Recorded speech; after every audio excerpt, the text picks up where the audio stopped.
ในวันที่5 มังกร 2026 ที่เมืองสังทองท่านคำประเสริฐบุตรดาบงของประธานคณะกรรมการปกครองเมืองสังทองได้แถลงข่าวให้รู้ว่าเมืองสังทองของพวกเขาได้กำหนดเอาวันที่ 16-18 มังกร 2026 เป็นมื้อเปิดงานบุญประเพณีกองข้าวหอมสังทองประจำปี 2026 ซึ่งวันที่ 16 เป็นมื้อเปิดงานและวันที่ 18 เป็นมื้อตักบาตรพระสงฆ์9 องค์ติดพันกับงานตลาดนัดวางแสดงขายสินค้าประจำปีขึ้นอยู่ที่บ้านเพียรลาดเมืองสังทองณเวียงจันทร์กองบุญข้าวหอมติดพันงานตลาดนัดวางแสดงและขายสินค้าเป็นกิจกรรมหนึ่งที่มีความหมายสำคัญซึ่งพวกเขาได้จัดตั้งปฏิบัติมาหลายปีติดต่อกันและเมนฮิตของประเพณีอันดีงามของชาติของเผ่าซึ่งเมนมูลมรดกอันล้ำค่าของบรรพบุรุษของชาติลาวได้ปฏิบัติสืบทอดกันมาหลายยุคหลายสมัยและหลายสิบคนจุดประสงค์เพื่อของการจัดบุญข้าวหอมสังทองนี้ก็เป็นเพื่ออันนึงเป็นเพื่ออนุรักษ์รักษาส่งเสริมวัฒนธรรมฮิตของประเพณีอันดีงามของชาติลาวก็คือประชาชนชาวเมืองสังทองของพวกเราที่เคยได้สืบทอดกันมาตั้งแต่โบราณกาลให้เคียงคู่กับคนลาวชาติลาวก็คือชาวเมืองสังทองให้มีความโดดเด่นสูงขึ้นและเป็นที่รู้จักของสังคมอันที่2เป็นเพื่อเป็นการสุขยุ่ส่งเสริมเวียกงานการท่องเที่ยวให้ได้รับการพัฒนายกระดับดีขึ้นแนวใส่การดึงดูดให้นักท่องเที่ยวภายในและต่างประเทศเข้ามาเมืองสังทองนับมือนับหลายอันที่3เป็นเพื่อส่งเสริมการขายสินค้ากสิกรรมครอบครัวต้นแบบสินค้าภายในก็คือการสุขยุ่ส่งเสริมเวียกงานทางด้านเศรษฐกิจสังคมของเมืองให้มีความคงตัวดีขึ้นคาดหมายเพื่อรับประกันให้มีความสงบความปลอดภัยความเป็นระเบียบเรียบร้อยความสะอาดจบงามและรักษาได้วัฒนธรรมฮิตของประเพณีด้วยนะอันดีงามของบุญของเขาให้มีความถูกต้องสอดคล้องและเคียงคู่กับคนลาวชาติลาวก็คือประชาชนลาวชาวเมืองสังทองตลอดไปการจัดงานบุญประเพณีของข้าวหอมสังทองปีนี้นอกจากพวกเขาจะได้เล่นใส่กิจกรรมทางด้านศาสนาที่เป็นฮิตของประเพณีอันดีงามแล้วพวกเขายังเล่นใส่เอาการดึงดูดนักท่องเที่ยวเข้ามาในงานให้หลายขึ้นเพื่อให้งานปีนี้มีสีสันและเป็นที่ประทับใจของนักท่องเที่ยวทั้งภายในและต่างประเทศฉะนั้นคณะผู้ชอบจัดงานพวกเขาก็ได้มีการห้างหากาเกี่ยมด้านความพร้อมต่างๆโดยเฉพาะแม่นการประดับประดาตกแต่งสถานที่จัดงานเป็นต้นแม่นการตกแต่งย่องของข้าวหอมสังทองจำนวน5กล่องเถียงนาเล้าเข้าร้านเข้าและอื่นๆที่เป็นเอกลักษณ์ของเมืองสังทองนอกนั้นก็ได้จัดสถานที่จอดรถที่กว้างขวางและเกี่ยมเวทีแสดงให้มีความงดงามซึ่งในปีนี้ก็จะมีหลายการแสดงและกิจกรรมเป็นต้นแบบการแสดงศิลปะวรรณคดีประกวดสาวข้าวหอมประกวดอาหารพื้นบ้านและแข่งขันกีฬามวลชนในนั้นการแข่งขันกีฬามวลชนจะมีการแข่งขันกีฬารถทีบกระต้อวายเบตังและกีฬาอื่นพร้อมเดียวกันนี้กันนั้นงานบุญพวกเขาก็จะได้จัดตลาดนัดขายสินค้ากสิกรรมสินค้าโอดอปและสินค้าทั่วไปอย่างหลวงหลายตลอดระยะ3 มื้อ 3 คืนเพื่อให้นักท่องเที่ยวเข้ามาเที่ยวงานได้เบิ่งได้ชิมอาหารได้แลกเปลี่ยนซื้อขายสินค้าจากประชาชนภายในเมืองสังทองของพวกเราในโอกาสเลิกงามยามดีข้าพเจ้าต่างหน้าคณะผู้ชอบจัดงานขอเชิญชวนบรรดาท่านการนำภาครัฐพนักงานทหารตำรวจนักธุรกิจพ่อค้าสาวขายและพ่อแม่ประชาชนทั่วหน้าได้มาเที่ยวชมงานบุญประเพณีข้าวหอมสังทองพร้อมนี้ขอเรียกร้องนำบรรดาท่านจงให้ความร่วมมือนำกันในการเป็นเจ้าภาพที่ดีเฮ็ดให้การจัดงานบุญของข้าวหอมสังทองในปีนี้ได้รับผลสำเร็จตามระดับคาดหมายรักษาได้ความสงบความสะอาดจบงามและวัฒนธรรมฮิตของประเพณีอันดีงามของชาติของเมืองสังทองของพวกเขาท้ายนี้ในนามต่างหน้าคณะผู้ชอบจัดงานบุญประเพณีข้าวหอมสังทองขอไปไว้พรไซอันประเสริฐมายังบรรดาท่านจงมีสุขภาพแข็งแรงมีผลสำเร็จในหน้าที่การงานมีความสุขส่วนตัวและครอบครัวขอขอบใจ โอกาสเดียวกันท่านคำประเสริฐบุตรดาวงศ์ก็ได้ขอเชิญชวนบรรดาการนำผักลาดพนักงานทหารตำรวจพ่อค้าสาวขายและประชาชนทุกทั่วหน้าได้มาเที่ยวชมบุญประเพณีบุญกองเข้าโหมสังทองพร้อมนี้ท่านยังเรียกร้องน้ำบรรดาทานจงได้มีส่วนร่วมน้ำกันในการเป็นเจ้าภาพที่ดีเฮ็ดให้การจัดงานบุญประเพณีกองเข้าโหมสังทองในปีนี้ได้รับผลสำเร็จตามระดับคาดหมายรักษาความสงบคือความสะอาดจบงามและวัฒนธรรมฮิตของประเพณีอันดีงามองค์การปกครองนครหลวงจันทร์ได้จัดงานพบปะอวยพรส่งท้ายปีเก่า 2025 และต้อนรับปีใหม่สากล 2026 ขึ้น ในค่ำคืนของวันที่ 31 ธันวาคม 2025 อยู่ที่ห้องว่าการนครหลวงจันทร์โดยมีทานอนุภาพตุลาลมเลขาคณะภาคประธานสภาประชาชนนครหลวงจันทร์ทานอัศพังทองศรีพันดอนเจ้าของนครหลวงจันทร์มีบรรดาทูตตานุทูตและแขกถึกเซิญเข้าร่วมในท่ามกลางบรรยากาศที่ป่วงโซนลาวซาวนครหลวงจันทร์ก็พวมเฉลิมฉลองต้อนรับปีใหม่ด้วยความเบิกบานมวลซื่นในพิธีทานอัศพังทองศรีพันดอนได้กล่าวว่าก่อนอื่นข้าพเจ้าต่างหน้าคณะภาคคณะนำองค์การปกครองนครหลวงจันทร์มีความยินดีและปิติสมซื่นเป็นอย่างยิ่งที่ได้ต้อนรับบรรดาทานเข้าสู่งานพบปะในค่ำคืนมื้อนี้ซึ่งเป็นงานพบปะสังสรรค์สามัคคีร่วมกันเพื่อเป็นอีกหนึ่งกิจกรรมสมเสยผลสำเร็จการปฏิบัติหน้าที่เวียกงานของแต่ละภาคส่วนในตลอดระยะ1 ปีผ่านมาซึ่งตลอดระยะผ่านมาการนำของนครหลวงจันทร์พร้อมด้วยประชาชนบรรดาเผ่าชาวนครหลวงจันทร์ได้มีความภาคภูมิใจกระตือรือร้นได้ร่วมเป็นจิตหนึ่งใจเดียวกันพร้อมเพียงกันเฮ็ดเวียกอย่างห้าวหันสุ่มใส่บรรดาเวียกงานที่สำคัญของภาครัฐขันเทิงที่ได้มอบหมายให้เนื่องจากว่าปี 2025 แม่นปีที่มีหลายเหตุการณ์สำคัญของชาติโดยเฉพาะขบวนการเฉลิมฉลอง3 วันประวัติศาสตร์วันชาติที่ 2 ธันวาคม50 ปีและวันเกิดประธานแก่สอนพระวิหารครบรอบ105 ปีซึ่งก็มีหลายกิจกรรมปิ่นอ้อมโดยรวมแม่นพวกเขามีความสำเร็จอย่างตั้งนานและพ้นเด่นที่สุดท่านเจ้าของกล่าวอีกว่าในน้ำต่างหน้าองค์การปกครองนครหลวงจันทร์ก็คือในน้ำส่วนตัวขออวยพรไซอันประเสริฐให้แก่บรรดาทานจงมีสุขภาพเข้มแข็งมีพลามัยสมบูรณ์หาวหันเบิกบานต่อหน้าที่วิ่งงานทุกการปีใหม่ขอให้ทุกทานมีแต่โชคใสตลอดปีโชคดีตลอดไปจากนั้น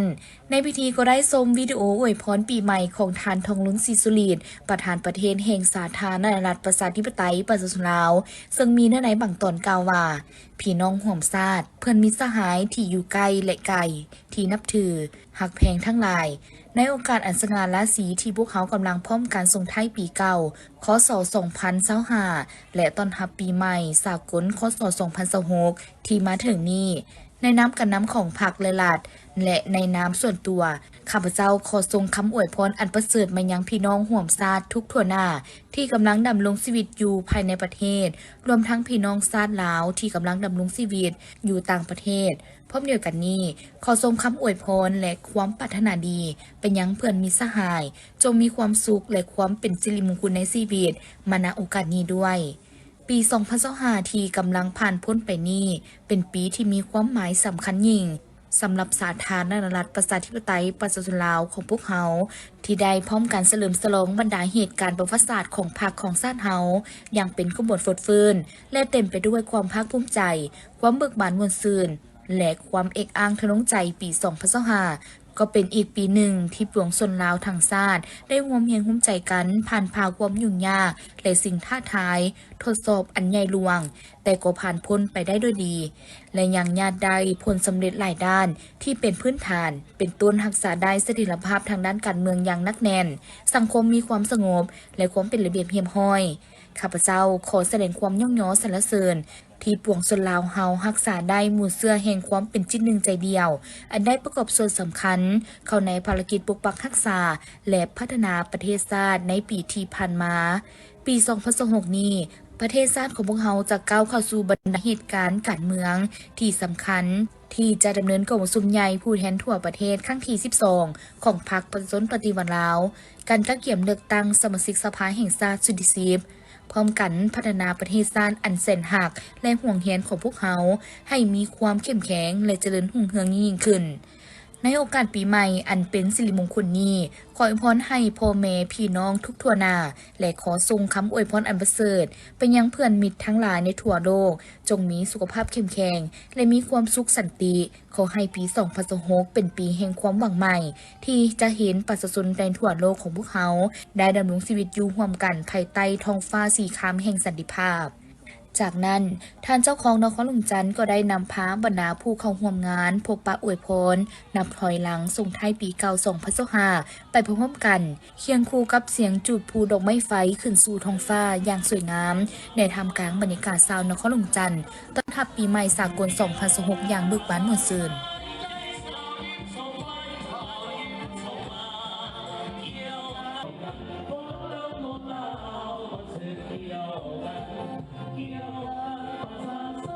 กล่าวโดยการเข้าร่วมของท่านนางสุสดาศรีหาวงศ์รองประธานคณะกรรมการปกครองเมืองจันทบุรีท่านนางดาวรเศรษฐาวันไซหัวหน้าห้องการแรงงานและสวัสดิการสังคมเมืองจันทบุรีท่านรัศมีมุลสิงห์เลขาผักบ้านในบ้านผลต้องจอมณีมีบรรดาคณะผักคณะนำเมืองพร้อมด้วยคณะองค์การปกครองบ้านและพ่อแม่ประชาชนภายในบ้านเข้าร่วมในพิธีผู้เข้าร่วมก็ได้รับฟังบทสรุปตีราคาในการสร้างครอบครัวและบ้านพัฒนาด้านแรงงานและสวัสดิการสังคมของบ้านผลต้องจอมณีเมืองจันทบุรีนครหลวงจันทร์ในนี้โดยปฏิบัติตามข้อตกลงฉบับเลขที่2196/หสสลงวันที่20มิถุนายน2016ของรัฐมนตรีกระทรวงแรงงานและสวัสดิการสังคมว่าด้วยการสร้างบ้านพัฒนาด้านแรงงานและสวัสดิการสังคมภายใต้การชี้นำของคณะประจำภาคเมืองห้องการแรงงานและสวัสดิการสังคมเมืองคณะรับผิดชอบและคณะผักองค์การปกครองบ้านที่ย้ำใดก็ได้เอาใจใส่ในการนำพาพ่อแม่ประชาชนจัดตั้งปฏิบัติแผนพัฒนาการสร้างบ้านเป็นบ้านพัฒนาแรงงานและสวัสดิการสังคมเริ่มแต่ต้นปี2025ตาม3 บาท 9และสามารถประกาศบ้านผลต้องจอมณีเป็นบ้านพัฒนาด้านแรงงานและสวัสดิการสังคมของเมืองจันทบุรีนครหลวงจันทร์โอกาสนี้ในพิธีก็ได้มีการมอบใบยั่งยืนครอบครัวพัฒนาด้านแรงงานและสวัสดิการสังคมจำนวน831ครอบครัวและบ้านพัฒนาด้านแรงงานและสวัสดิการสังคมจำนวน1บ้านคือบ้านผลต้องจอมณีเมืองจันทบุรีนครหลวงจันทร์ปฏิบัติตามฮีตของประเพณีอันเก่าแก่และยาวนานของชาวเมืองท่าพระบาทที่เคยปฏิบัติสืบทอดกันมาหลายเส้นคนในตอนเช้าของวันที่3 มังกร 2026อยู่ที่วัดพระบาทพ้นสันได้มีพิธีตักบาตรงานบุญนมัสการพระบาทพ้นสันประจำปีพ.ศ. 2568โดยการเข้าร่วมพิธีของท่านกงแก้วไซสุงคามกรรมการศูนย์กลางภาคประธานสถาบันค้นคว้าวิทยาศาสตร์เศรษฐกิจและสังคมแห่งชาติท่านสุวรรณีไซสนะประธานสภาประชาชนแขวงบริคำไซท่านคำเวนปัญญานุวงศ์ประธานคณะกรรมการปกครองแขวงบริคำไซพร้อมด้วยชาวพุทธศาสนิกชนทั้งใกล้และไกลเข้าร่วมงานบุญนมัสการพระบาทพ้นสันแม้นถึกจัดขึ้นในเดือน2 เพ็งเดือนลาวของทุกๆปีคือขึ้น12 ค่ำจนฮอดมื้อขึ้น15 ค่ำเดือน2ลาวเฉพาะในปีนี้แม้นกงกับวันที่31 ธันวาคม 2025หาวันที่3 มังกร 2026บรรยากาศการตักบาตรในปีนี้เห็นว่ามีความฟืดฟื้นชาวพุทธศาสนิกชนทั้งหลายพร้อมใจกันตื่นแต่เช้าเพื่อกักเก็บเครื่องใส่บาตรนุ่งถือตามฮีตของประเพณีอันดีงามของชาติลาวในพิธีทางศาสนาเริ่มด้วยการไหว้พระรับศีลตักบาตรหยาดน้ำและคารวะรับพรซึ่งการตักบาตรถวายสังฆทานตามพุทธศาสนานอกจากจะเป็นการอุทิศส่วนบุญกุศลให้ไปฮอดไปถึงเจ้ากรรมนายเวรผู้ที่ล่วงลับไปแล้วนั้นยังเป็นการที่ให้ตนเองมีความสุขความเบิกบานสำราญใจในการจะตั้งปฏิบัติหน้าที่เวียกงานในชีวิตประจำวันนอกนั้นยังเป็นการเต้าโฮมความสามัคคีปองดองของประชาชนลาวบรรดาเผ่าและเป็นการอนุรักษ์รักษาวัฒนธรรมฮีตของประเพณีอันดีงามของชาติให้มีความยืนยงคงคู่กับคนลาวชาวพุทธตลอดไปวัดพระธาตุพระบาทพ้นสันมีความหมายสำคัญทางด้านประวัติศาสตร์วัฒนธรรมสังคมมาแต่ดุนนานเป็นศูนย์รวมจิตใจของประชาชนลาวบรรดาเผ่าและเป็นบ่อนเคารพบูชากราบไหว้เนื่องจากว่าวัดพระธาตุพระบาทพ้นสันมีจุดที่ตั้งสวยงามมีสภาพแวดล้อมที่อุดมสมบูรณ์ที่เป็นเอกลักษณ์เฉพาะของพื้นที่เป็นศูนย์รวมทางศาสนาที่ประชาชนลาวให้ความเคารพนับถือผ่านการสำรวจและประเมินผลตัวจริงเห็นว่าวัดพระธาตุพระบาทพ้นสันเป็นหลักฐานอันโดดเด่นที่แสดงถึง ผลงานเอกของการสั่งสรรค์ที่มีจุดที่ตั้งและเอกลักษณ์เฉพาะของการจัดวางแผนผังองค์ประกอบของพื้นที่อาคารทางพุทธศาสนา มีความโดดเด่นทางด้านประติมากรรม มีความเก่าแก่ วัดดังกล่าวจึงได้มีพิธีประกาศยกระดับวัดพระบาทโพ้นสารเป็นมรดกแห่งชาติระดับชาติในวันที่23 มังกร งานบุญประเพณีประจำปีนมัสการพระธาตุกูบ้านสีทองเมืองจำพรแขวงสวรรณเขตได้จัดขึ้นในระหว่างวันที่2-3 มังกร 2026โดยการนำพาของพระอาจารย์แก้วอุดรโสติธรรมโมเจ้าคณะองค์การพุทธศาสนาสัมพันธ์ลาวเมืองฐานดวงจันทร์เวียงวิไลหัวหน้าคณะจัดตั้งเมืองพร้อมทั้งพระสงฆ์ทั้ง9เขตมีคณะประจำภาคเมืองหัวหน้าห้องการที่เกี่ยวข้องพร้อมโดยพ่อแม่ประชาชนเข้าร่วมภายในงานได้จัดให้มีการชมขบวนศิลปะของแต่ละบ้านพิธีแห่พระศาสตร์เพิงและตักบาตรถวายสังฆทานแด่พระสงฆ์ตามฮิตของประเพณีสำหรับการจัดการบุญนมัสการพระธาตุกูประจำปีในปีนี้ก็เพื่อเป็นการอนุรักษ์รักษาฮิตของประเพณีวัฒนธรรมอันดีงามของประชาชนบรรดาเผ่าของลาวไว้ให้คงอยู่คู่กับคนหุ่นลูกหุ่นหลานพร้อมทางเป็นการพัฒนาและส่งเสริมการท่องเที่ยวของบ้านก็คือของเมืองจำพรตืบอีคณะวิศวในการจัดงานยังให้คู่ตืมอีกว่าในการจัดงานบุญครั้งนี้ยังเป็นการหารายได้ในการสร้างทางแต่ธาตุกูหาบ้านสีทองทางตัดใหม่เพื่อให้สะดวกสบายในการท่องเที่ยวถ้าเป็นการอำนวยความสะดวกให้แก่สาวพุทธศาสนิกชนทั้งหลายที่เที่ยวไปมาทำบุญกุศลเที่ยวชมวัตถุบูชากราบไหว้อยู่ที่สถานที่ท่านเล็กไหลศรีวิไลรัฐมนตรีกระทรวงโยธาธิการและขนส่งพร้อมโดยคณะได้เดินทางลงเฮ็ดเวียกอยู่ที่แขวงสารวันเพื่อติดตามในสุขโนโครงการก่อสร้างขัวข้ามน้ำเสโดนเขตบ้านบัวละพาหาบ้านตัดเปียวเมืองคงเสโดนแขวงสารวันโดยการต้อนรับและนำพาของทานดาววงพรแก้วเลขาการบริหารงานพรรคแขวงทานประเดิมพรสนธนีประธานคณะกรรมการปกครองแขวงพร้อมโดยคณะมีบรรดาการนำของแขวงหัวหน้าแผนกโยธาธิการและขนส่งแขวงการนำเมืองภาคส่วนที่เกี่ยวข้องและบรรดานักธุรกิจเข้าร่วมโครงการก่อสร้างขัวข้ามน้ำเสโดนได้เริ่มลงมือก่อสร้างในต้นปี 2015 หาวันที่19 มังกร 2017ขัวดังกล่าวมีความยาว 210 เมตรกว้างรวมทั้งทางย่าง2ฝากข้าง 12.12 เมตรลวงยาวทางเข้าออกขัว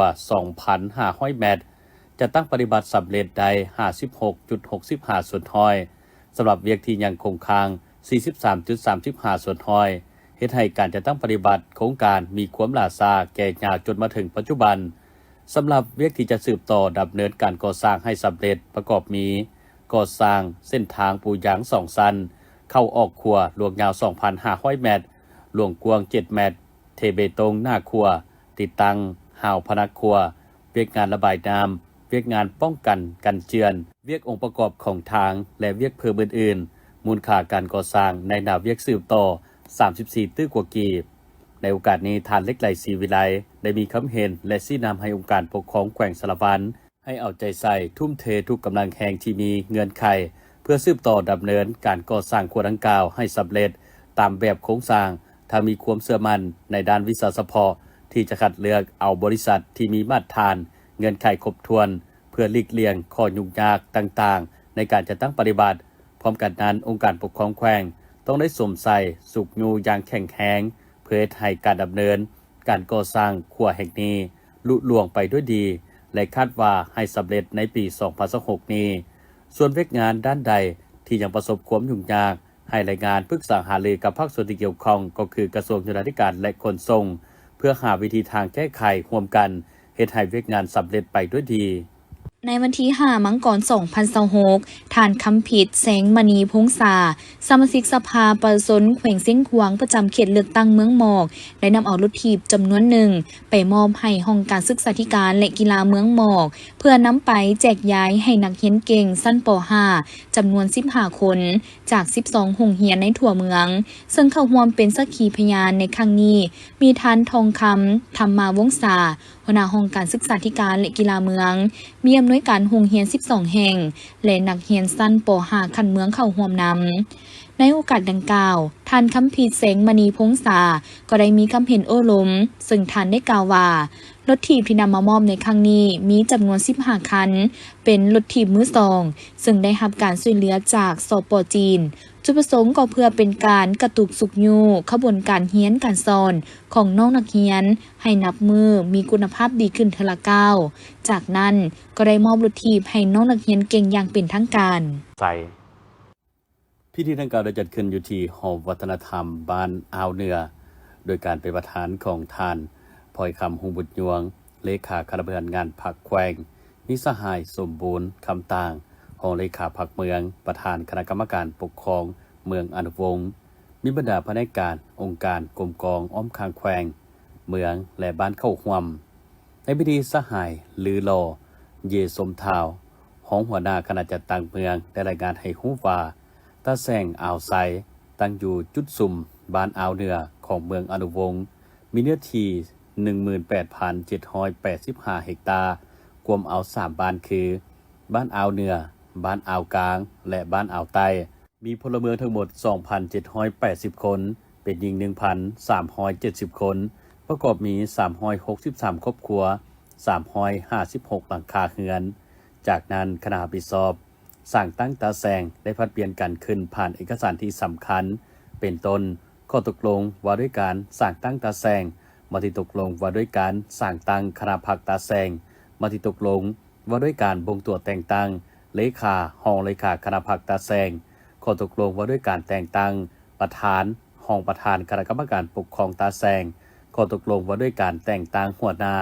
ห้องหัวหน้าหน่วยงานและพนักงานช่วยเวียกโดยได้แต่งตั้งสหายเล็งลอหน่าวกาวกรรมการพรรคเมืองเลขาคณะบริหารงานสาวหนุ่มเมืองเป็นเลขาคณะพรรคตาแซงประธานคณะกรรมการปกครองตาแซงอ่าวไซพันตีลือทรงยาบีหัวหน้ากลุ่มป้องกันความสงบกลุ่มบ้านเป็นรองเลขาคณะพรรคตาแซงประธานกวดกา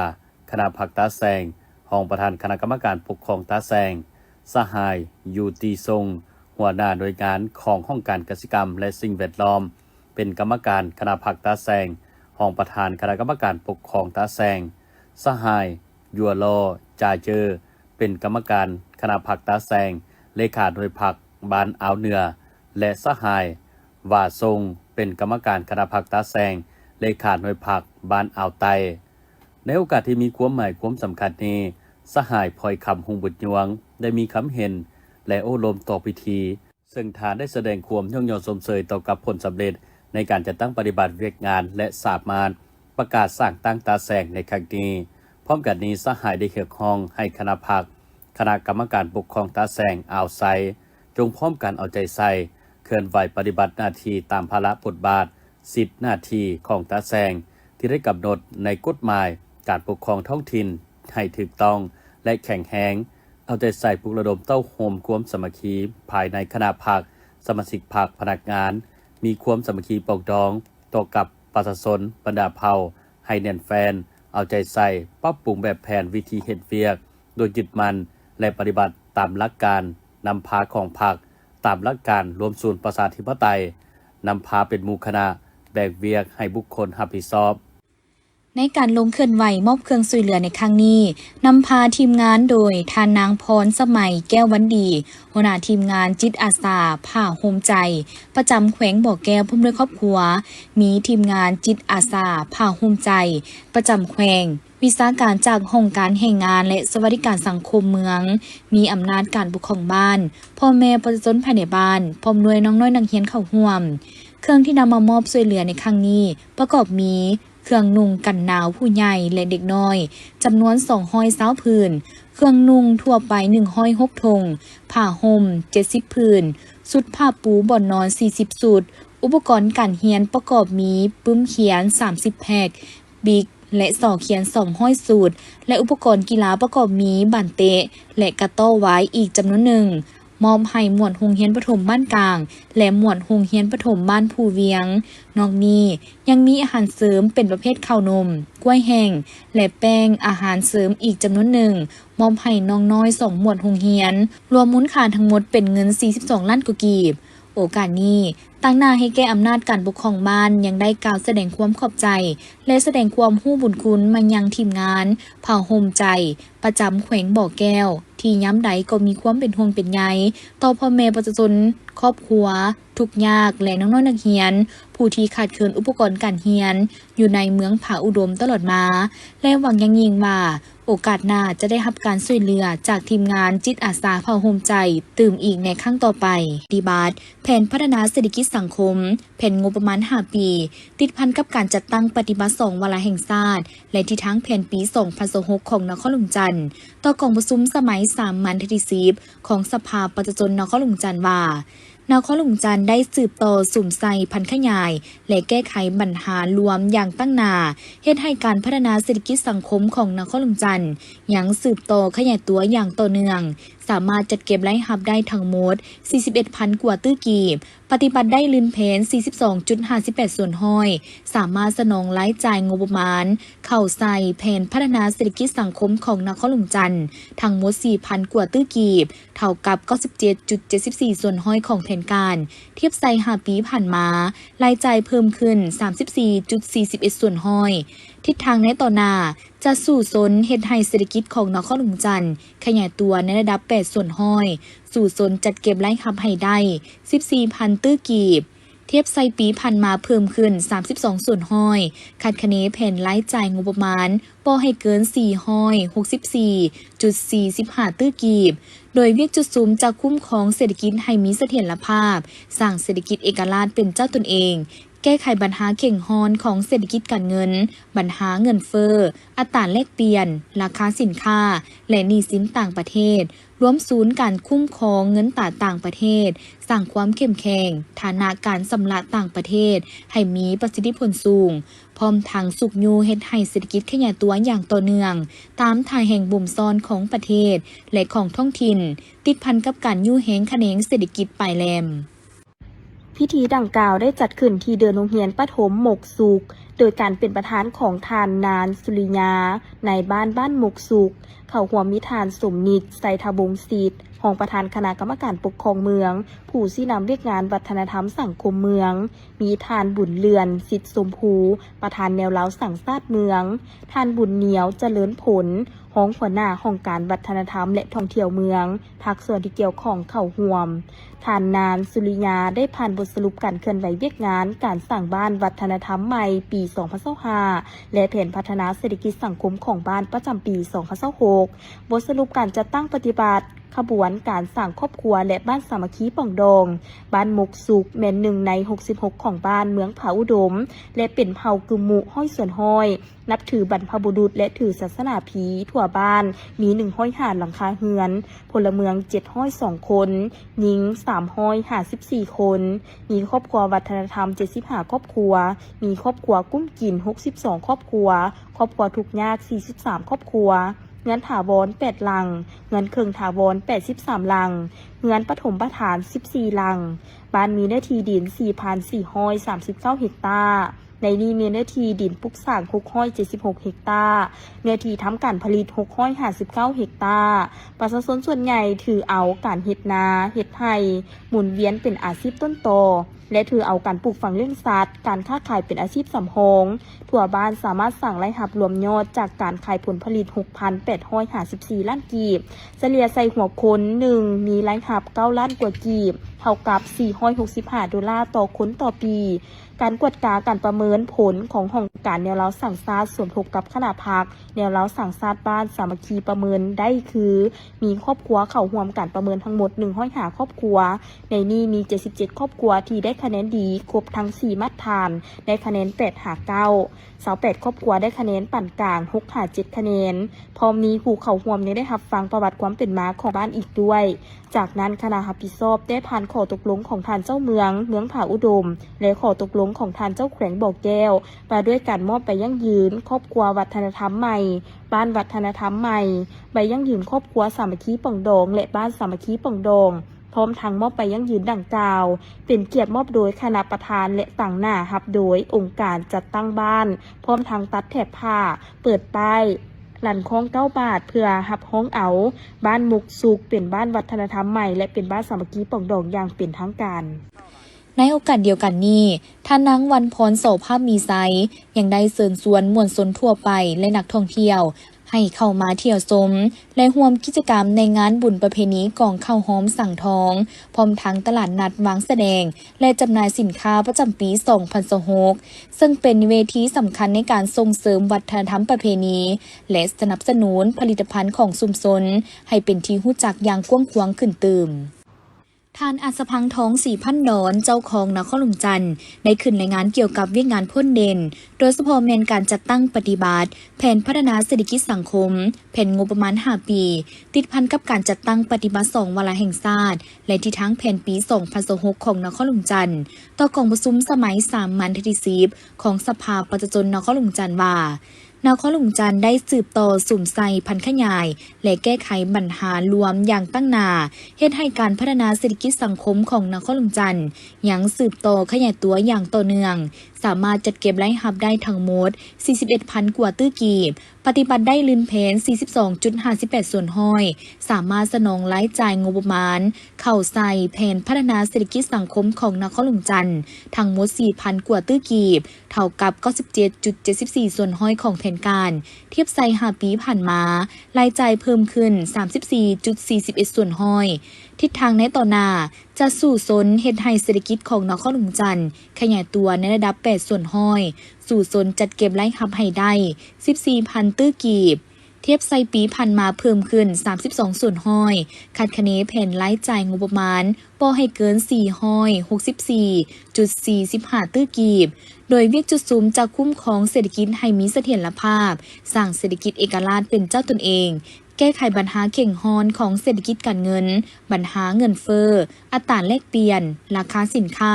และหนี้สินต่างประเทศรวมศูนย์การคุ้มครองเงินตราต่างประเทศสร้างความเข้มแข็งฐานะการชำระต่างประเทศให้มีประสิทธิผลสูงพร้อมทางสุกยูเฮ็ดให้เศรษฐกิจขยายตัวอย่างต่อเนื่องตามทางแห่งบ่มซ้อนของประเทศและของท้องถิ่นติดพันกับการยู่แหงคะแนงเศรษฐกิจปลายแหลมท่านนางวันพรโสภาพมีไซประธานมูลนิธิแม่ยิงลาวก้าวหน้าเพื่อพัฒนาช่วยเหลือสังคมได้ให้สัมภาษณ์กับทีมข่าวโทรภาพนครหลวงจันทร์ว่ามูลนิธิแม่ยิงลาวก้าวหน้าเพื่อพัฒนาช่วยเหลือสังคมที่ตั้งอยู่บ้านเพียรลาดเมืองสังทองนครหลวงจันทร์ได้สืบต่อดำเนินภารกิจอย่างเข้มแข็งในการช่วยเหลือสังคมควบคู่กับการส่งเสริมการสร้างอาชีพและยกระดับคุณภาพชีวิตให้แก่ประชาชนโดยเฉพาะแม่ยิงและครอบครัวที่ขาดโอกาสซึ่งระยะผ่านมามูลนิธิได้ดำเนินหลายกิจกรรมที่เน้นใส่การช่วยเหลือผู้ด้อยโอกาสเช่นการสนับสนุนอุปกรณ์การเรียนการช่วยเหลือด้านปากท้องการฝึกอบรมวิชาชีพและการส่งเสริมให้ประชาชนสามารถพึ่งพาตนเองได้อย่างยืนยงพร้อมกันนั้นในการปฏิบัติเวียกตัวจริงทางมูลนิธิยังได้ประสานงานกับภาคส่วนที่เกี่ยวข้องเพื่อขยายโอกาสในการสร้างอาชีพและส่งเสริมการผลิตสินค้าพื้นเมืองให้มีตลาดห้องหาบช่วยเพิ่มรายรับและสร้างความมั่นคงทางเศรษฐกิจให้แก่ชุมชนคือพวกเขาหันเนาะเคลื่อนไหวทั่วประเทศลาวมีพลังบทบาทคือช่วยเหลือสังคมเวียกเกี่ยวกับช่วยเหลือสร้างวิชาชีพจอกเฮ็ดเวียกเฮ็ดงานทำให้วัยหนุ่มแล้วก็หน่วยงานกู้ภัยของพวกเขาเนาะตั้งอยู่เมืองสีโคตรบ้านสีไข่เนาะหอม12พวกเขามีหลายหน่วยงานก็คือเกี่ยวกับสร้างวิชาชีพบ่หรือว่าหน่วยงานกู้ภัยแล้วหน่วยงานศึกษาหน่วยงานกีฬาพวกเขาก็มีกลุ่มรวมเนาะสิ่งสำคัญมูลนิธิของพวกเขาหันแม่นมีกิจกรรมหลายแต่ละปีคือลงช่วยเหลือสังคมบ่ว่าภัยพิบัติน้ำท่วมอยู่ต่างแข็งหรือว่าอยู่ภายในแข่งพวกเขาได้ลงช่วยเหลือจิตอาสาของพวกเขามีทั่วประเทศลาวเนาะมิตรแต่ละแข่งคือหลวงน้ำทาชัยบุรีสวรรณเขตหรือว่าสารวันหรือนครหลวงเนาะจิตอาสาของพวกเขาเป็นอย่างพวกเขาจึงนะครับจิตอาสาหลายเพราะว่าพวกเขามีแผนยุทธศาสตร์ระยะ5 ปีก็คือบ้านช่วยบ้านแข่งช่วยแข่งเมืองช่วยเมืองเนาะเพราะว่าถ้าว่าเกิดภัยพิบัติในแข่งใดพวกเขาจะให้จิตอาสาของพวกเขาลงช่วยเหลือทันเหตุการณ์และเก็บกรรมข้อมูลเกี่ยวกับภัยพิบัติหรือว่า ผลกระทบหรือความต้องการของประชาชนเนาะพวกเราจะเร่งลงช่วยให้มันทันเหตุการณ์ส่งมาเป็นโครงการเกี่ยวกับปลูกจิตสำนึกวัยหนุ่มม.1 ฮอดม.7 พวกเราได้รับจิตอาสาจำนวน500คนอยู่เมืองสังทองเพื่อว่าเข้ามาฝึกอบรมอยู่ศูนย์ของพวกเราเนาะศูนย์ของพวกเราแม่นอยู่บ้านเพลาดเมืองสังทองนครหลวงพวกเราจะฝึกอยู่ระยะวันใน3วันก็คือซื้อกิจกรรมแม่นปลูกจิตสำนึกให้วัยหนุ่มห่างจากยาเสพติดแล้วก็สอนวิชาชีพพร้อมก็คือฝึกอบรมด้านแต่งอาหารเรื่องขนมเนาะเพื่อว่าน้องๆวัยหนุ่มปัจจุบันนี้มันหันไปใช้ยาเสพติดหลายเนาะปัจจุบันนี้คือมั่วสุมกับน้ำกระท่อมแล้วก็คอลลาเจนต่างๆเนาะพวกเราก็ได้ปลูกจิตสำนึกวัยหนุ่มเมืองสังทองฝึกครั้งหนึ่งมันพวกเราใช้เวลา3วันแล้วก็ครั้งหนึ่งมันจำนวน50คนเนาะเคยไปฝึกอยู่วังเวียงแดแล้วก็ฝึกอยู่ศูนย์นี้ก็ผลตอบรับที่พวกเราได้ก็คือว่าเห็นมากเห็นผลเนาะคนที่กินน้ำกระท่อมก็จะก็เลิกแล้วก็คนที่นักเรียนที่เคยออกเรียนแล้วก็กลับเข้าไปเรียนคืนคือปล่อยปะการเรียนพวกเราจะปลูกจิตสำนึกเรื่องฮู้บุญคุณครูบาอาจารย์ฮู้บุญคุณพ่อแม่เนาะฮู้บุญคุณผู้ให้โอกาสพวกเราจะสอนให้กับเจ้าฮู้ถึงผลกระห้ายแหงของยาเสพติดที่ว่ากินมาแล้วได้ผลกระทบอย่างแล้วพ่อแม่เสียใจซ้ำใดเนาะที่ว่าตัวเองเป็นคนติดยาผ่านมาพวกเราเนาะแม่สร้างผลงานดีเด่นแม่นเกี่ยวกับเรื่องสร้างวิชาชีพให้แม่ย่าวแม่เฮือนที่กระเจ้าบ่มีเวียกเฮ็ดงานทำแล้วก็บ่ได้ไปเฮ็ดเหตุการณ์เนาะผู้ว่างงานว่าซั่นซะวัยหนุ่มแล้วก็เป็นที่แบบว่ามีครอบครัวแดเนาะมีอายุแดพวกเราก็ได้มาสอนเฮ็ดสไลด์เนาะสอนเฮ็ดขนมแล้วก็เจ้าก็ได้ไปประกอบวิชาชีพอยู่เมืองหาดไซฟองได้เป็นมีบริษัทเป็นน้ำยาสไลด์เป็นของตัวเองโดยพวกเขาสอนระยะสั้นแต่ก็จะสามารถสั่งวิชาชีพแล้วก็สั่งได้กำไรมหาศาลสู่ครอบครัวและเป็นครอบครัวที่หั่งมีคือพวกเขานะร่วมมือนี้1มาพวกเขาร่วมมือกับจีน2มาเป็นพวกเขาร่วมมือกับเพื่อนบ้านก็คือประเทศไทยเนาะแล้วก็3มาพวกเขาได้ร่วมมือกับไต้หวัน4มือมาเป็นพวกเขาร่วมกับฝรั่งเศส5มือมาพวกเขาร่วมกับมืออเมริกาเพื่อไทยโทษแล้วก็ส่งเสริมบทบาทยิงทรายให้เข้าถึงเกี่ยวกับระเบียบหรือว่ากฎหมายว่าเรื่องเท่าเทียมกันเนาะพวกเขาก็ได้ส่งจิตอาสาพวกเขาได้ไปฝึกอบรมแล้วก็ไปเรียนรู้ไปพัฒนาเกี่ยวกับองค์การแค่องค์การนานาชาติพร้อมเนาะที่พวกเขาร่วมกันเกี่ยวกับพัฒนาสีมือแห่งงานเกี่ยวกับทักษะแนวคิดเนาะให้แม่หญิงมีความรู้ทางด้านกฎหมายเนาะให้เท่าเทียมกับผู้ชายผ่านมาที่พวกเขามีสิ่งที่ท้าทายเนาะก็คือมูลนิธิของพวกเขาเนาะยังขาดการว่าจะได้ขาดการสนับสนุนเนาะแล้วก็ขาดการแบบว่าพาหนะต่างๆที่พวกเขาขาดอันนั้นแล้วสิ่งสำคัญก็คือพวกเขาหันแมนสร้างผลิตภัณฑ์มีสไลด์มีน้ำมียาสระผมเนาะแล้วก็ยาดมยามองยาคั่นยานวดที่พวกเขาผลิตเนาะซึ่งเอาเงินจนตัวนี้มาเป็นบริหารมูลนิธิมาให้กับมาช่วยเหลือสังคมบ่ว่าศพอนาถาบ่ว่าออกเหตุแต่ละมือพวกเขาได้ฮักเอาเงินห่วงนี้ที่พวกเขาผลิตเองสร้าง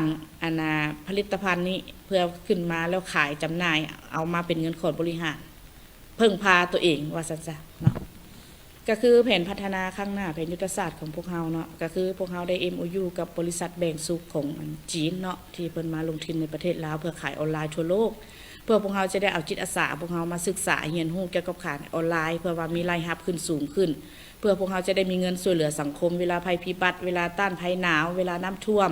เวลาออกเหตุกู้ภัยพวกเราจะได้มีเงินฮักเข้าขอดบริหารของการขายเครื่องออนไลน์ทั่วโลกค่ะเนาะมาเป็นเงินช่วยเหลือสังคมสิ่งสำคัญพวกเราอยากให้รัฐบาลทรงยุ่งเนาะก็คือทางด้านเอกสารต่างๆเวลาขออนุมัติขออนุญาตต่างๆเวลาการเคลื่อนไหวแต่ละภาค